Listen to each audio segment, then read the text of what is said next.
Magandang gabi sa bawat isa po sa atin. Tayo ay nagpapasalamat po sa Panginoon sapagkat may mga bisita po tayo po ngayong gabi. Salamat po sa Panginoon, kapiling po natin yung kapatid po ni Ate Alma na Katilor po. Salamat po sa Lord. At kapiling din po natin po yung naturuan po natin po sa pagsana. Nag-aalilangan nga po kanina kung susunduin po sila. Kasi nga po lakas po ng hangin, lakas ng ulan. Pero salamat po sa Panginoon, kapiling po natin po yung dalawa, si Dexter at si Rinette. Ay, makikita niyo ang dalawa po. Ayan. Sila po ay salamat po ng dingin pagsanhan. Salamat po. Taga-dingin pagsanhan po sila, at salamat po sa Panginoon kung natin po silang nanipilahan.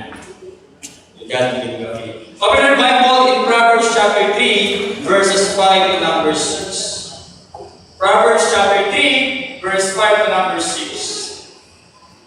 Isa po itong pamilyar na talata, pero itong talata po ito na ating pong na mensahe po ng Diyos ngayon pong gabi, ito po yung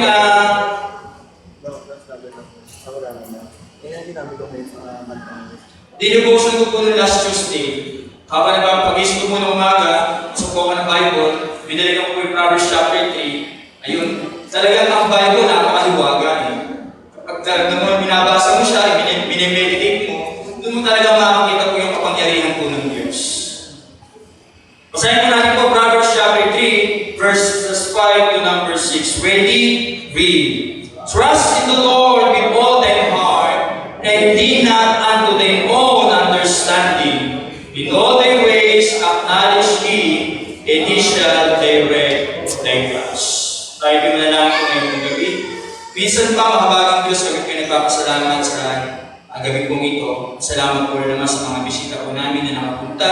At salamat din po Diyos sa mga pagkatumila na po ang ulan at nakarinig po kami ng seed upang sa ganung kaparaan ng Panginoong Diyos ay kami magdalaginan. At muli po Diyos sa mag-aaral po Lord naman ang inyong mga salita. Ngayon pong gabi, diba po Diyos sa mga mensahe pong ito na siyang magbigay po ng inspirasyon sa buhay po ng bawat isa. Ito po namin dalangin sa pangalan ni Jesus. Dito po sa Proverbs pong ito po yung isinulat po ni Solomon. Naalala naman po natin po ang buhay po ni Solomon na halos lahat po ay kanya pong naranasan niya. Na minsan sa kanyang buhay, kaya po sinabi niya na trust in the Lord with all thy heart and lean not unto thy own understanding. Sabagat sa buhay po ni Solomon, nakita po natin po yung kanyang kayamanan. Yung kanyang pong possession. Na halos dumating po sa punto ng kanyang pong buhay, ay siya lang at parang doon siya nagtitiwala sa kanyang pong kayamanan. Na sana ano huwag mangyari po sa atin. Kaya sabi ng Bible, trust in the Lord. At dumating din po sa punto po, sa buhay po ni Solomon, hindi lang po yung possession niya sa yung pinagtiwala, maging doon sa kanyang pong power. Napaka-makapangyarihan po ni Solomon sapagat po siya ay hari. Ang utos ng hari kailanman ay hindi makabali. Pero dahil ang pagtatag po ni Solomon, na hindi sapagat mayaman siya, na hindi sapagat lahat ay kanya pong makukuha, na hindi sapagat makapangyarihan siya, ay magagawa niya na lahat at lahat ng kanyang bagay at yung kanyang gugustuhin ay hindi na lamang pong mangyayari. Pero sinasabi po ng Bible po sa Book of Ecclesiastes, doon niya po ikinimplod po ni Solomon na ang lahat pala ng mga bagay po niyo na kanya pong naranasan ay wala palang pagtulungan. Kaya sabi niya po sa Book of Proverbs that trust in the Lord. So tatlong bagay lang po ito na ibig po ng Diyos na maging mensahe po natin po ngayon pong gabi. Number one, trust in the Lord. When you trust in Him, it results, number one, humbleness. Mula na tayo po ay magtiwala sa ating Panginoong Kristo, ito po nagro-resulta ng tayo na nagiging mababa po sa harapan po ng Diyos. Sa ating pong pagtitiwala po sa ating Panginoong Kristo, sa ating pong Diyos na buhay, nagpapakita lamang po nito ng ating pong humility. Na kung sa atin po lamang totoo sa buhay po natin, hindi po natin po kaya. Sa buhay po natin po ito, kung gagawin lamang po natin, kahit anong gawin po natin, talagang hindi po natin kaya. Sa pagkasayo po ng Bible, without me, you can do nothing. So pagkat pinapakita lamang po ng Bible, matapos po natin po magtiwala sa ating Panginoong Diyos,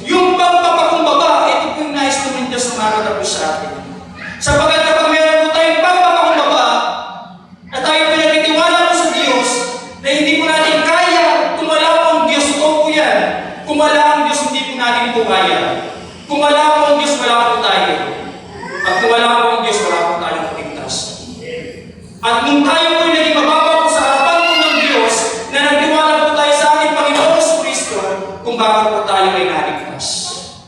Kaya kayo sa ating po mga bisita, ito po yung nais po ng Diyos malaman mo ngayong gabi. Ipagkatiwala mo yung kalinawa mo sa Panginoon. Ipagkatiwala mo yung kaisa-isang mong buhay po sa Diyos. Sapagat isang araw mula ngayon, ang buhay po natin hindi natin po hawak. Upang ikaw ay magkaroon po ng buhay na wala hanggan, ang kailangan mo lamang gawin ngayon ay manampalataya sa ating Panginoong Jesucristo. So when you trust in Him, it results humbleness. Sapagat kung tayo po ay magtitiwala sa ating Panginoong Jesucristo, na nagpapaganda lamang talaga, Lord, without you, I can do nothing. Kaya nga po tayo nananalangin po sa Panginoon, sapagat hindi po natin kaya.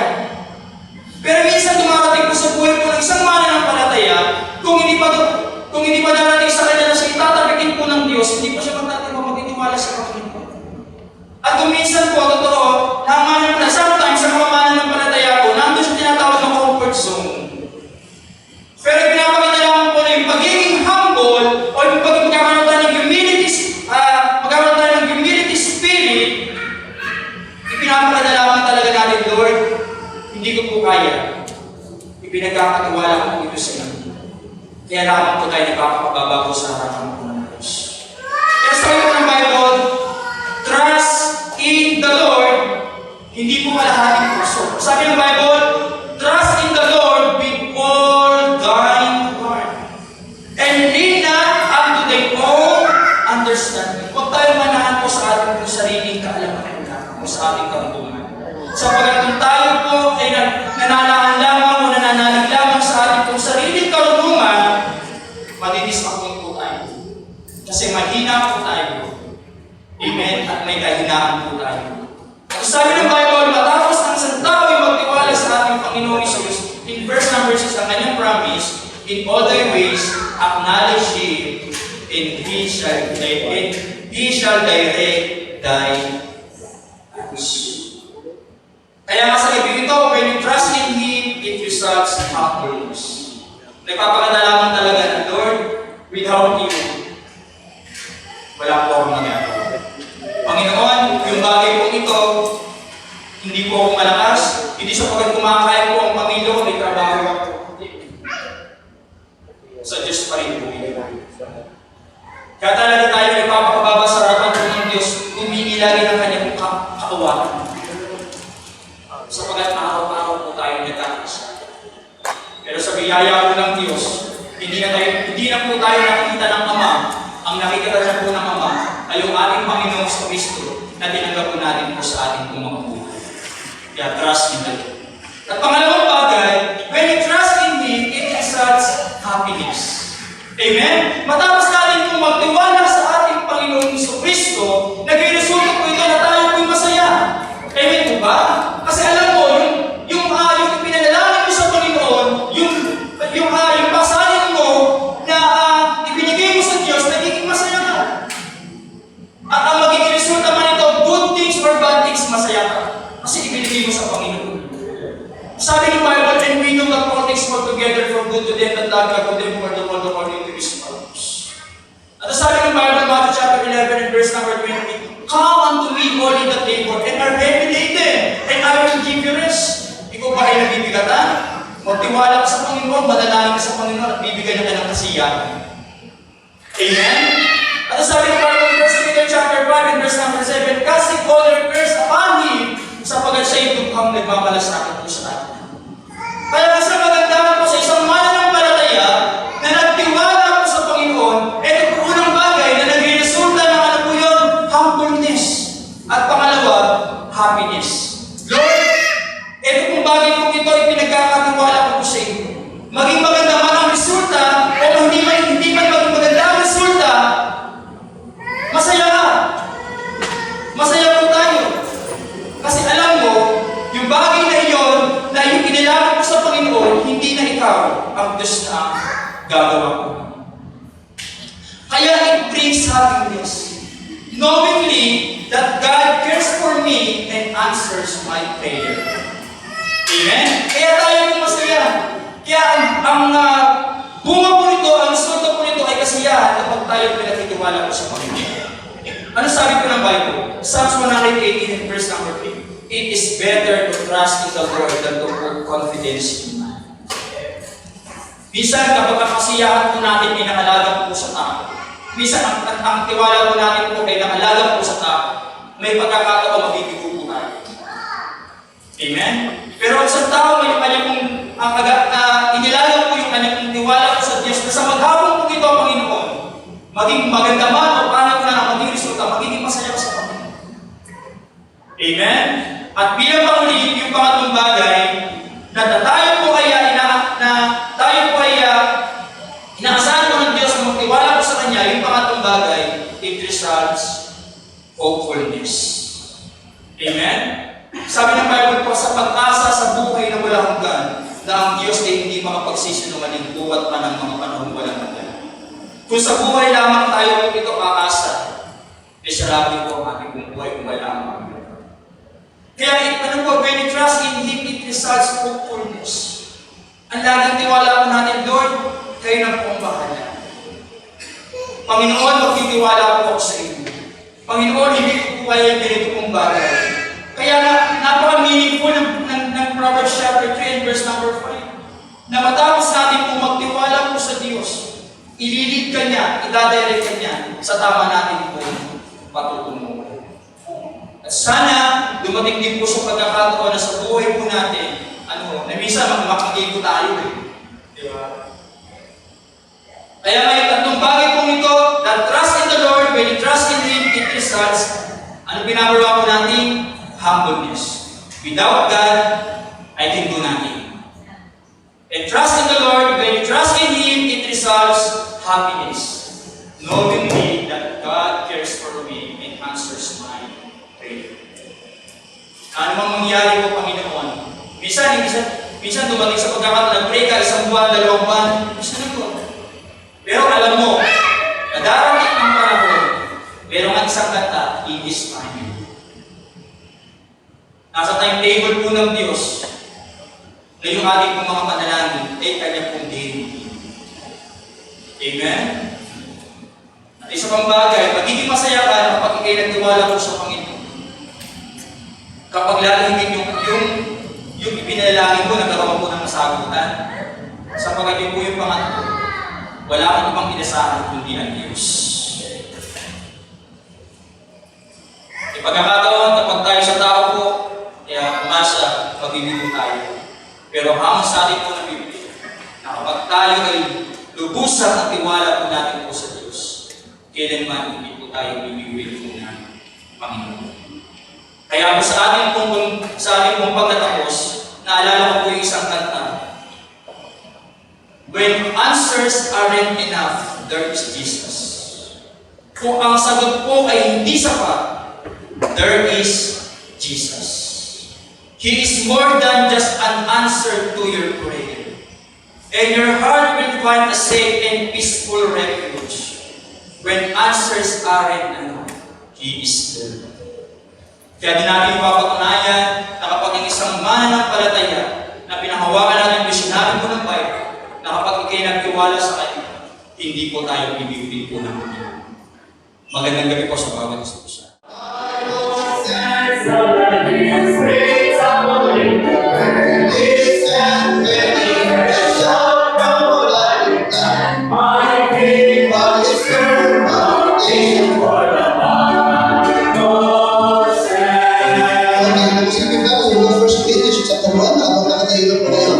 First Corinthians chapter 1. Mga Korinto, sabi ng isa. First Corinthians chapter 1. At tayo share yung Bible sa ating mga bisita. Hindi po sa sa inyo. First Corinthians chapter 1. Okay, First Corinthians chapter 1. Minsan-minsan po, iba makita rin dyan yung Tagalog. Chapter 1, the verse number 18. Nandiyan kayo? Verse 18, okay, Bible and Paul verse 18, for the preaching of the cross is to them that perish foolishness, But unto us which are saved, it is the power of God. The preaching of the cross. Verse number 21. But after knowing the wisdom of God, the worldly wisdom knew not God. It pleased God by the foolishness of what? Preaching. Preaching to save them that believe. Now verse number 23. But we preach Christ crucified, and the Jews is stumbling block, and unto the Greek foolishness. Now, anyway, ay ating pag-usapan itong patungkol sa preaching. Preaching, pangalan. Now, preaching means proclaiming. Preaching means what? Proclaiming. Okay? Secondly, preaching means herald. Herald, nagbabalita. And preaching also means what? Cries. Sumisigaw. Gaya ni John the Baptist, the voice crying in the wilderness. Preaching, Lord, ako yung tulungan sa paghahatid ng iyong salita. Ako pinagamitin mo lamang upang muli mo kong mapakain, nabigyan ng mahalagang impormasyon, kaalaman, ang iyong mga anak, sa kanilang ikatitibay, ikalagaw at ikaliligtas sa mga kapahamakan at mga suliraning dumarating sa buhay ng bawat tao. Every man, Lord, give mo ko ng lakas at tinig upang ipaabot ang mahalagang salita mo sa iyong mga anak. Ito yung aking dalangin sa pangalan po ng aming Panginoon Jesus. Amen. Una po kayo? Okay. Now, preaching is an important part of God's plan. Okay, upang magligtas ng kaluluwa. Ang sabi po ng verse number 21, for after that in the wisdom of God, the word by wisdom knew not that it pleased God by the foolishness of preaching to what? To save them that what? Believe. Ano yan, di ba? It pleased God. Ninarangat ng Diyos na sa magiging kamambangan ng pangaral na iligtas yung nagsisasampalataya. Ang pinakikita, preaching is an important part of God's plan. To what? To save the lost. Di ba? Kaya kung walang pangaral, walang maligtas. Okay, ano pa? In verse number 18, for the preaching of the cross is to them that perish foolishness, but unto us, which are what? Ito mo? Pero sa ating naligtas na, it is what? It is the power of God. Diba? Power of God. Alam mo ba kita? Pangalawa, preaching is an important part, okay, of God's plan to build, to develop, and ground believer in the truth. Nakati ba?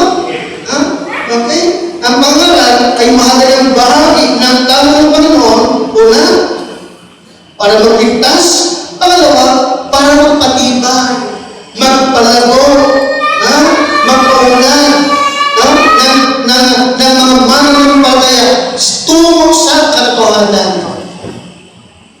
Nakati mo ba? Amen? Preaching. Okay? Then preaching is one of the ways that believers can protect themselves from being deceived by impostors. Kaya mahalaga sa preaching is what? Names. Hindi dapat matakot o bumukit kung kinakailangan banggitin mo yung pangalan ng mga dapat iwasan, ng mga dapat layuan, ng mga dapat na huwag kong papakinggan. Preaching. You see? Kaya nga, believers must place themselves under the regular preaching of God's Word. Alright? Kaya talagang kailangan hamunin ng mga Kristiyano na malagang regular na makakapakinig ng preaching. At least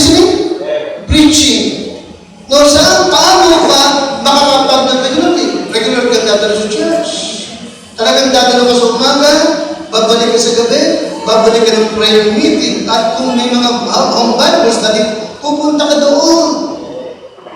Naliwanag ba? Para ingatan ka, para tumibay ka, para lumubo ka. Because Romans 10:17, saan magate ang Romans 10:17 ay talagang totoo. Faith coming by hearing and hearing by the word of God. Liwanag ba? Amen? Amen, is it? Now,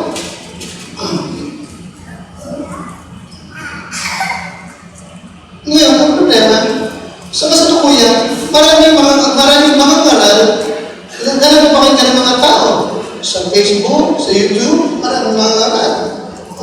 At minsan nga, nakatagpo ako ng isang Baptist na nanay, no? Itong October, kasi ay, ang tawag dito, pastor recognition ng tingin. Yung mga Christian na nagtetengis sa mga pastors na ano na, kasama sa pinagpapasalamatan, hindi Baptist. Salamat sa ganito, salamat sa gano'n. Nakakalungkot.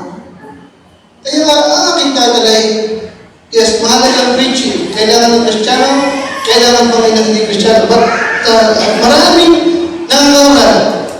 Okay, maraming nangangaral na pala natin. Kaya ating usapan is what? The right kind of preaching. Ano bang klase ng preaching ang dapat natin pakinggan? The right kind of preaching. Okay? What is the right kind of preaching? Honestly, guys, ko sana talaga lahat ng mga kalalakayan natin marunong preach.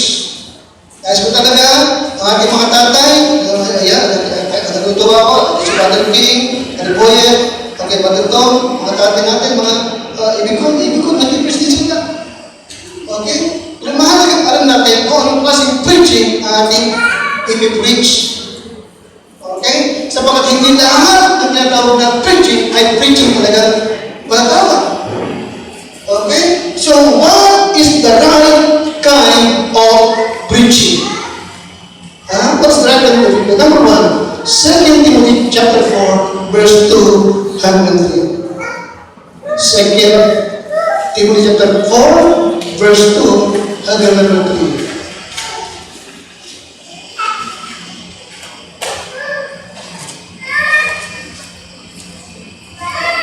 Okay, nandiyan na kayo? Nandiyan na kayo? Okay, andyan ba kayo? Alright. Verse number 2, kaya, preach the word. Be instant in season and out of season. Reprove, rebuke, exhort with long suffering and what? Doctrine. For the time will come when they will endure sound doctrine. Okay? Answer the word sound doctrine. So what is the right kind of preaching? Number 1, sound in doctrine. Okay, ano naman ba? Natamang preaching? It must be what? Sound in doctrine. Now, the word sound is what? Good. Pangalawa, healthy. Okay, ano siya ng sound? Good. Ano pangalawa? Healthy. Okay? Mabuti. Ano ba? Okay, healthy. Now, the word healthy suggests life-giving. Life-giving, nag-i-impart ng buhay. Nagpapalago, nagpapalusok ng pananampalataya. Okay? So, it must be sound in doctrine. Okay? Ano sinasabi? Tama. Di ba? Okay, tama. Hindi corrupted. Okay? Preaching na hindi galing sa personal na opinion ng nangangaral. Parinig na yun? At ano sa kung bakit iniiwasan natin sa I believe, I know,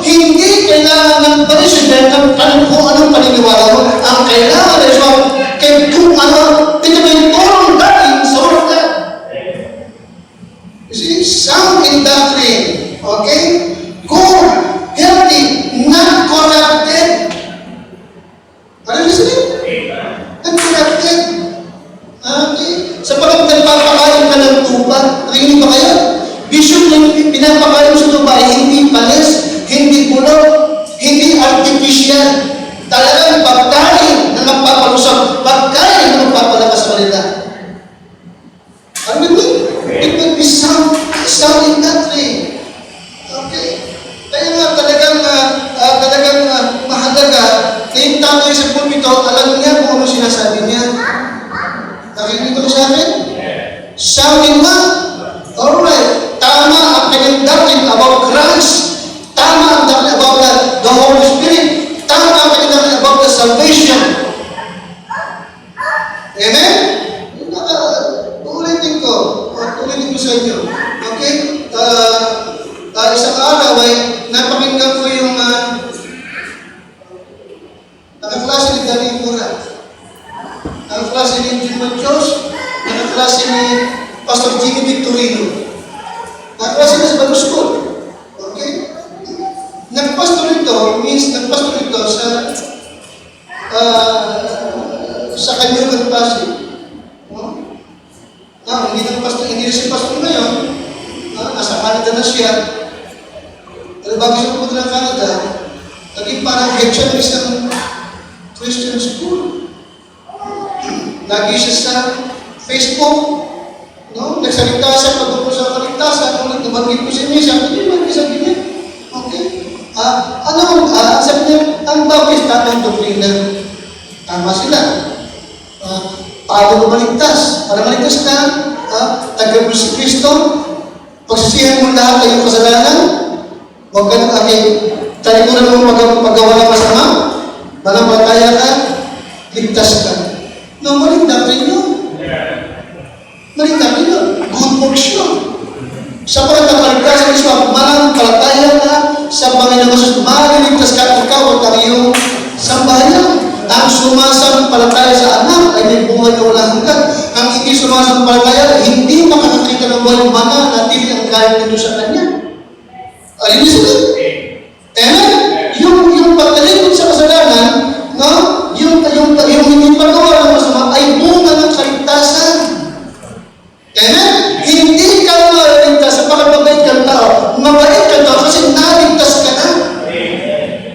You see? So what is the right kind of preaching? It is not to be sound in fact, not corrupted.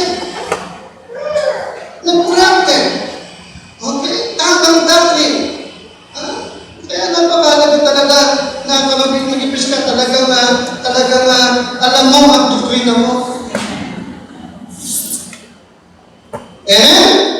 Alam mo ang doktrina mo. Patungkol kay Jesus Cristo, patungkol sa Trinity, patungkol sa salvation by grace through faith, patungkol sa Word of God.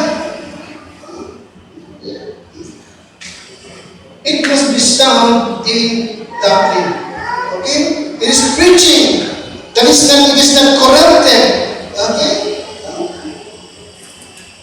In 1 Peter 2, verse number 2, it must be sincere, pure, not corrupted. Okay?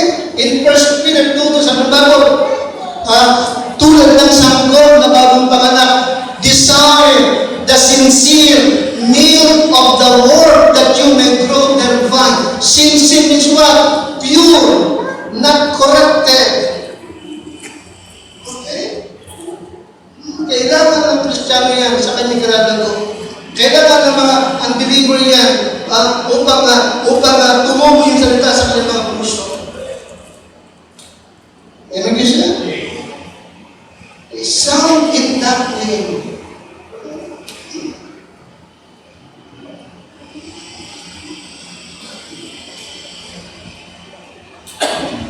Merong mga nagpastor, nag-mission, nagtawag ito. Pinihan mo kasi magaling mag-preach. Ang problema, magaling mag-preach. Hindi pa magaling mag-preach kasi hindi alam pero mali ang doktrina. Yung pinagpapit ko sa inyo, graduate siya. Sa Bible School. Marami din sa pag-graduate ng Bible School, mali ang doctrine. Hindi mali. Marami magaling mag-preach pero ang paniniwala nila, ang paniniwala nila, ang Biblia, ang Biblia, kinasihin ng Diyos, ito original. Ulitin ko lagi. Kung ang kinasihan ka ng Diyos ay original, wala namang Bible. Sabi wala namang original. God is not after the original manuscript. God is after His Word. Ang kinasihan ng Diyos, yung kanyang salita, hindi pinagsulatan. Okay? Amen? At hindi pwedeng mawala ang Bible. Hindi pwedeng wala ng Bible. Hindi pwedeng ang kinasihan lang ay yung original. Yung sulat ni Moses at ni Elijah. Hindi pwede. Okay? Ang pangako ng Diyos is what? Heaven and earth shall pass away, but my words shall not pass away. Amen? Nawala ng original manuscript, pero yung word that nasa atin pa rin. Okay? It must be sound in doctrine. It must be sound in doctrine. Alright? Okay? In Titus chapter 1, verse number 9. Titus 1, verse number 9.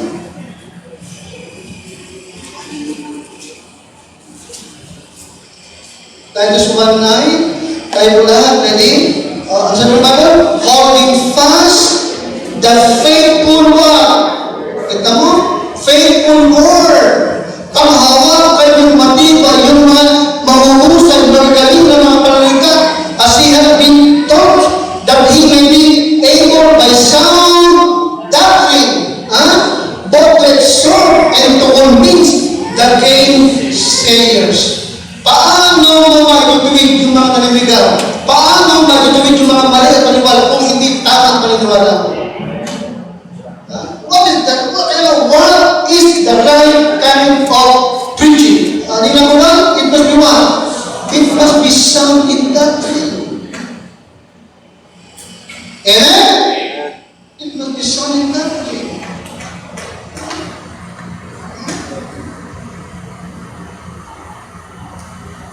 Let me remind you, the preaching that is sound in doctrine is hard.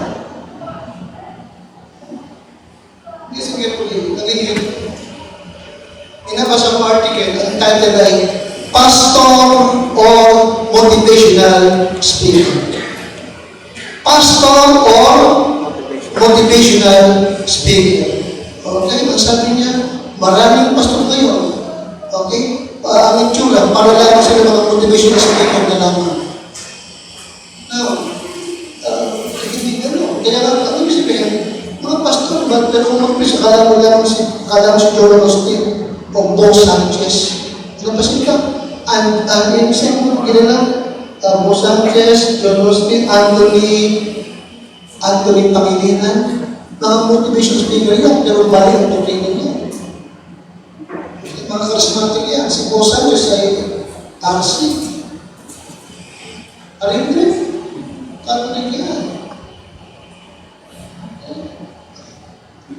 Matagamis na manalita. Parang nag-i-edit. Kaya, madami yan punta.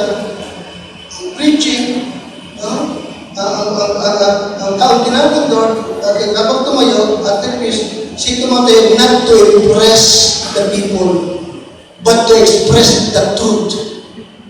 Ano siya? Not to impress the people, but to express what? The truth. Hindi para pangain sila sa galing mong mag-pray. No, hindi. What is siya? To express, to preach the truth of the God. Sound in that. Okay? Secondly, scriptural. Una, sound in doctrine. Ano yung pangalawa? Scriptural. Okay? Talagang ito ay galing sa Bible, galing sa Word of God. Ito yung Word of God. Scriptural, biblical. Amen siya? Ano yun? Amen? Kaya ito mo, yung ating Bible, yung ating Sunday school. Tapos yung Sunday school natin, anong hawak ng mga teacher? Bible.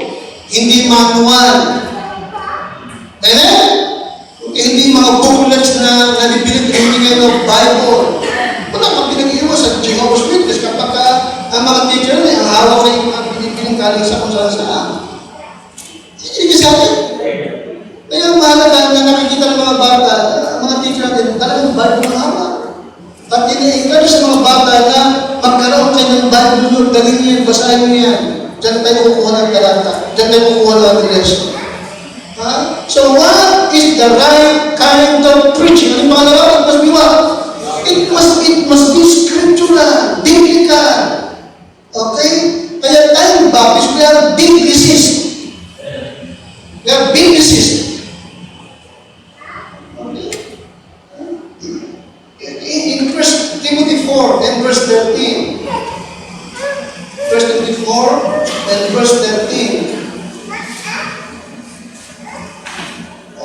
Basahin ng Bible. Let, 13. Till I come, give attendance to what? Reading. Secondly, exhortation. Thirdly, to doctrine. Okay? You see? Kaya nga, para maging scriptural ka, sa preaching mo, nagbabasa ka. Kaya binabasa mo Bible mo. Minamaster mo yan. Sabi nga ni Papa kay Timothy sa 2 Timothy 2:15, study to show thyself approved unto God, a workman that needeth not to be ashamed, rightly divide the word of truth. Ano yung word of the Bible? It must be scriptural. Amen? Amen? Kaya si Timothy, tapos si Timothy ba, talagang siya po'y pinalalang naman to give attendance to reading. Give attendance to what? Reading. Okay. Hanggang naman pumalihan ay magsikap ka. Kita mo? Magsikap ka. Saan? Pakita magsikap ka saan? Sa pagbasa. Paliwanag ba? Magsikap ka saan? Pagkas. Oh, kita mo? Bakit kinapasikapan? Marami kasi tamad magbasa. Puro video. Puro YouTube. Tamad na magbasa. Ito mo nga minsan pag naglagay ako ng mahabang article doon sa page ng Calvary, di ba? Yung iba, bilis, nakalist ako. Nakalist agad. Naniwala ko dito, hindi tinapos ko pabasa. Kaya sabi ko, huwag kang mag-guys, magbasahin mo. Magsikap ka sa pagbasa. Okay? Give attendance to reading. Okay? Ano dapat basahin? Bible. Paliwanag ba? Bible. Okay, pangalawa siya, yung mga doctrine, yung mga lesson. Okay? Yung mga lesson, listen.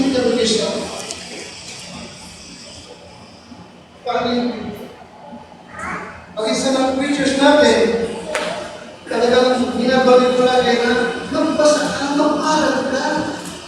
Okay? Pinalalahan ng kwento nila ito.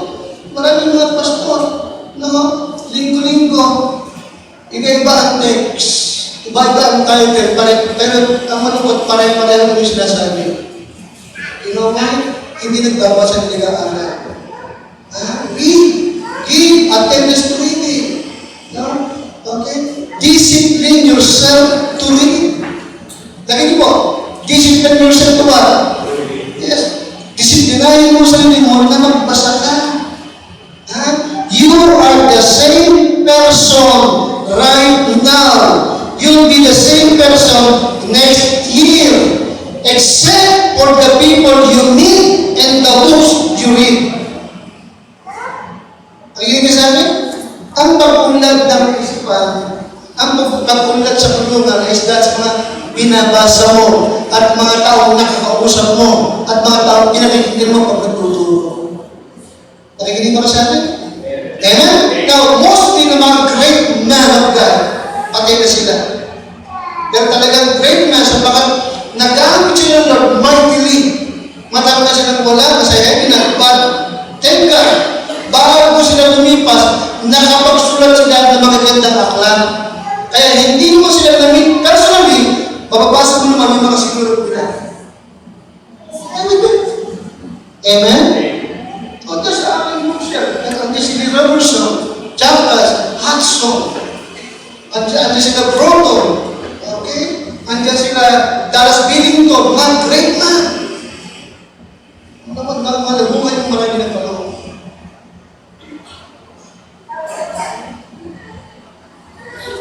You are what you feed on mentally. Ano sabi ko?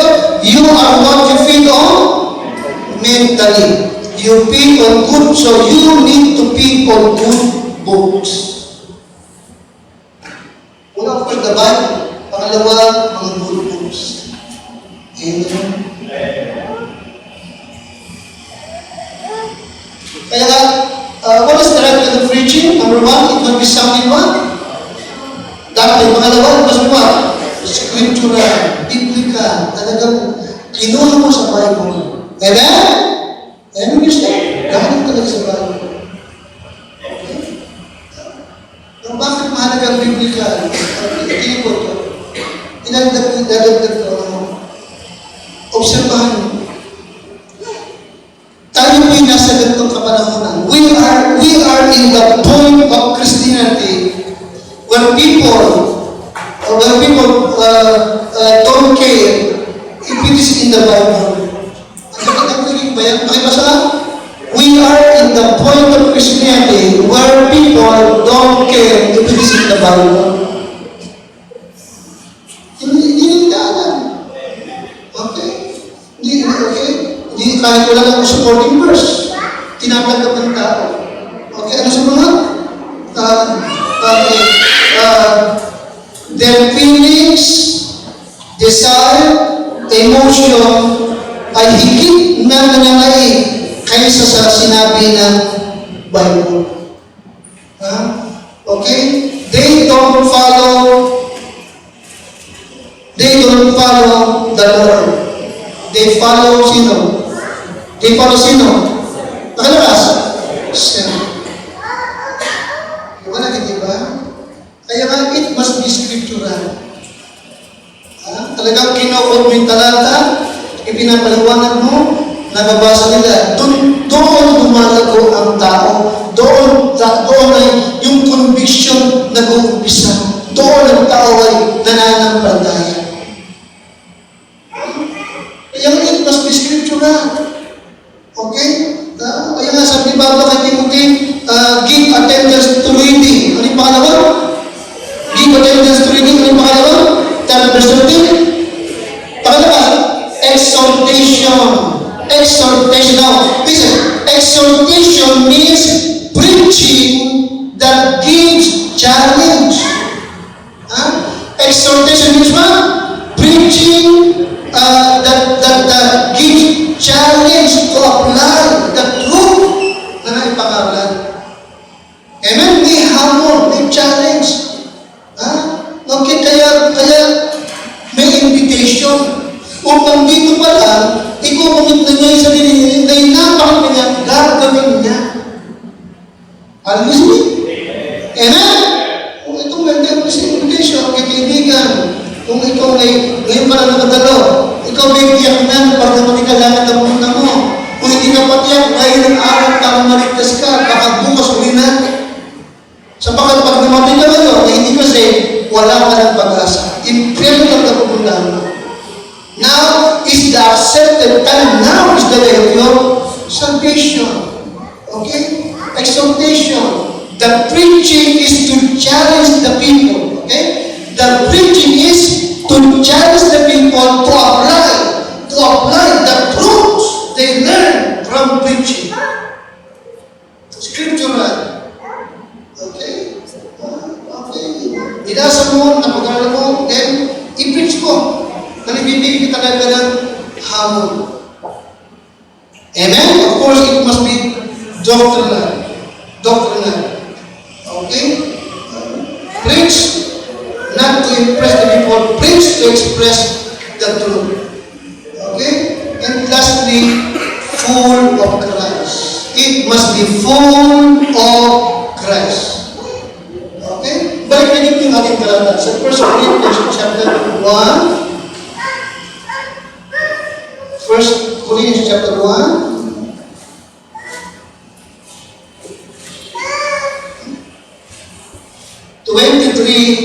to 24.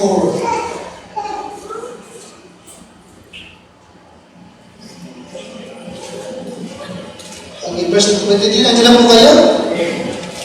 But we preach Christ crucified. Unto the Jews, a stumbling block.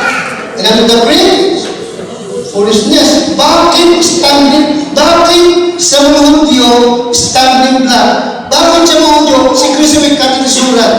Kasi ang iniintay nila ng Messiah, akala nila parang si David, bumumuno para ibaksak ang mundo ng fire, ay namatay. You follow me?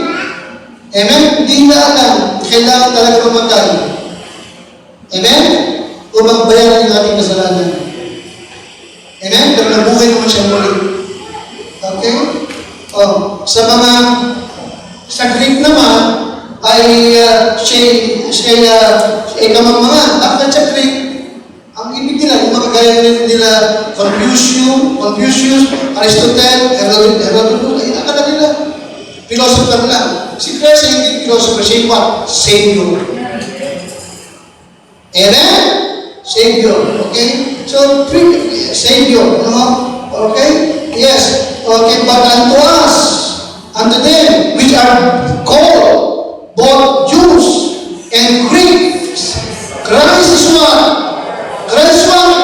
Christ is what? Christ is the power of God and what? The wisdom of God. So, what is the right kind of preaching? Ano naman ba? It must be what? Ano ba? It must be sound in doctrine. Amen? Tama ang doctrine mo. Ano yung pangalawa? Scriptural. Amen? Talagang Bible preaching. Ha? Ano yung pangatlo? Full of Christ. Full of Christ. Okay, ano yung sabihin? Naglalaman ng mga kamuhan, the gospel of Christ. This is the power of God. Amen? The gospel of Christ. Christ died for our sins. Right, but risen again on the third day. Amen? Secondly, preach the nature of Christ. This dual nature. Full of Christ. And then yung gospel, pangalawa, the nature of Christ. Anong nature? This dual nature. Ano ba sa dual? Dual. Dalawa ang kalikasan ng Kristo. Amen? Ano yung kalikasan ng dalawa? God and man. Si Kristo ay Diyos na nagkatawang tao. Amen? Totoong Diyos. Totoong tao din.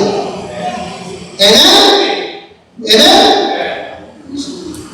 100% God and 100% man. Kaya kailangan tama natin. Pangatlo is what?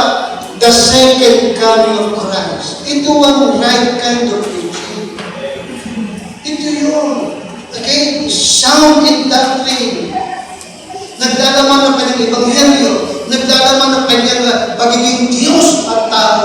Naglalaman ng kanyang muling pagparito. Ito yun. Ito yung kailangan ng tao. Okay? Ito yung ibig sabihin ng Christ-centered preaching. Christ-centered preaching. Okay? Ito yung preaching. Ito yung preaching na bine-bless ng Holy Spirit. Amen? Ito yun.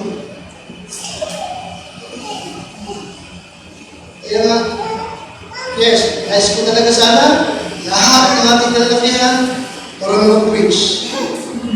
Amen? Nais ko talaga sana, lahat ng ating miyembro, nakikinig sa preaching.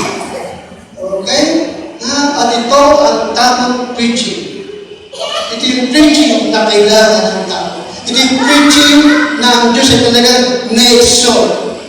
Because of what? Because of what? Because of what? It is what?